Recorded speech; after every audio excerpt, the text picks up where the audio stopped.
sasama sa amin ay magmumotor lang kami, di ba?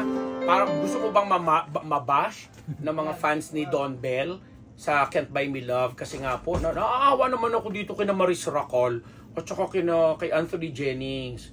Itong partner, kasi isa ako sa mga kinikilig sa kulitan nila dito sa Can't Buy Me Love. At nalulungkot naman ako, wag naman sana yung mga kapwa ko fans ng Don Bell. Ako, I'm a fan of Don Bell, especially ni Bel Mariano, na talaga namang nung makapanayam ko ay talagang nabaitan ako sa kanya, na sobra siyang marespeto, magalang. Ay, syempre si Donato ganun na din, ano. Kaya lang yung mga fans nila di umano, ha, hindi ako sure kung talaga mga totoong fans ng Don Bell, ha, di umano ay binabash itong si Maris Racal at saka si Anthony Jennings kasi nga parang natatalbugan sa mga eksena itong karakter ni na Bingo at saka ni Ling sa Can't Buy Me Love. Si Ling, si Belle, si Bingo, si Donato, si Donnie. Na sa takbo ng kwento kasi lasinggerang kikay itong si Maris na kapatid sa ama ni Ling or ni Belle. Samantalang itong si Anthony naman best friend ni Donnie dito sa series na napakakwela talaga. Actually, ang galing na artista nitong batang Anthony Jennings. Ito, with all due respect, mahusay din si Donnie bilang lead actor. Pero ang ganda ng support nito ni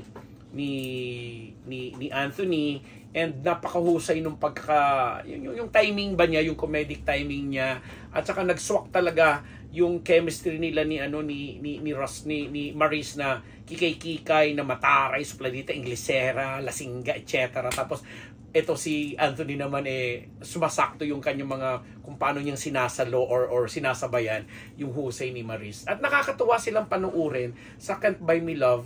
Kaya medyo nasasad kami kasi nababalitaan namin na dahil nga sa kwela at minsan nagtitrending yung mga eksena nila, binabash sila ng mga tagahanga di umano ng Don Bell. Sabi namin, wag naman. Kasi may mga sariling moments din naman itong si Belle at saka si Donnie dahil sila naman talaga yung pinakabida sa series. But the thing is, sa series naman talaga, hindi mo maaasahan na laging yung bida ang nagsashine.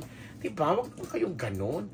Ito naman mga to. Kasi ang dami-dami nang napatunayan niya na actually mas kinakabog pa ng mga supporting minsan yung mga bida. But it doesn't mean na pinabayaan na or ganun na lang. Dahil in all fairness naman, kasi ako lagi ko pong natututukan, particular sa Netflix, lagi ko po yung napapanood sa Netflix at minsan ko na lang nauulit sa Kapamilya Channel, ang Can't Buy Me Love. At natutuwa ako sa paraan ng pagdidirect nga niya ni na kumaring tugang na Direk Cathy Garcia Sampana at may isa pang direktor na kung paano lang inaatake yung alam mo yon, yung family issues, lalo pa dito may issue ng mga Chinese, mayayaman. Although syempre marami rin kaming question na lalo na dun sa mga issue nga ng mga pera-pera na pinag-uusapan bilyon-bilyon, and yet hindi man lang mabigyan ng 1 milyon or kung ilang daang libo itong mga nagtanggol sa mga ganong aspeto kasi ng kwento na parang nahihiwaga ka na parang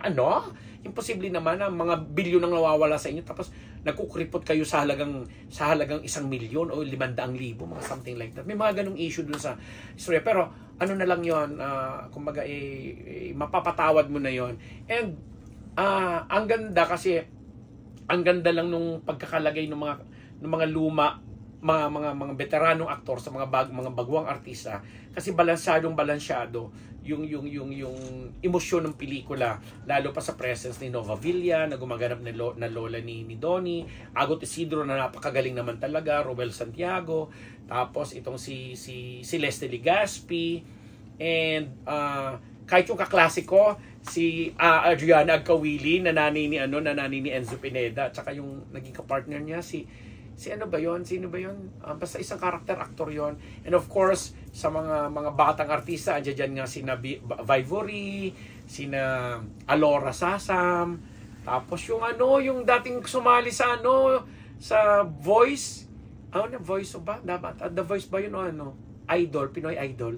Na alam namin, napanood namin yun, na nakakatawa yung kanyang audition sa Pinoy Idol, pero ngayon nag-arte-artista na rin siya at komedyante siya kasama sa grupo ni na Donnie, ni na Anthony. Of course, si Ketchup Eusebio, sino pa bang nahanga? Of course, si Kayla Estrada, Yon. And ito nga si Maris Racal. Diba? So, panawagan namin kung totoong mga fans ng Don Bell ang nambaba sa kanila or namimintas or yung wag naman sabihin naiinggit or what. Wag naman, itigil po natin ang mga ganyang baguhin natin na talaga ang konsepto ng